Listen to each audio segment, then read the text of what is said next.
अस्सलाम वालेकुम। आप देख रहे हैं के न्यूज़ चैनल HD। खबर शामिल करते हैं साहिवाल से हमारे नुमाइंदा खुसूसी अली हसन कसूरी की रिपोर्ट के मुताबिक 79 पानी का तालाब बन गया। तफसीलात के मुताबिक 79 मेन रोड पानी का तालाब बन गया।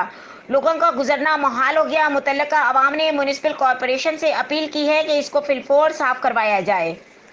लोग यहाँ तक कि छोटे बच्चे और मस्जिद में जाने वाले नमाजी हजरात भी काफ़ी परेशान हैं। इस वजह से गांव का कोई ऐसा जगह नहीं है जहाँ पानी ना हो। ये आप देख रहे हैं कश्ती की सूरत हाल चलने वाली है। ये मैं आपको करीब करके दिखा रहा हूँ। मुख्तलिफ़ लोगों के व्यूज़ लेते हैं। आए ये जी अस्सलाम वालेकुम। वालेकुम सलाम। जी आप इधर ही रहते हैं 89 में? जी भाई, जी ये कब से और कितने अरसे से ये चल रहा है?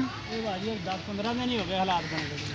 और ये आपने किसी को इतला दी है? दो दिन दफ़ा तो क्या हो गया, आ ही नहीं रहा कोई काम करने वास्ते। चलें जी, हम उम्मीद करते हैं कि आपकी ये जो कुछ लम्हात की वीडियो है इसको हम ऊपर तक लेके जाएंगे।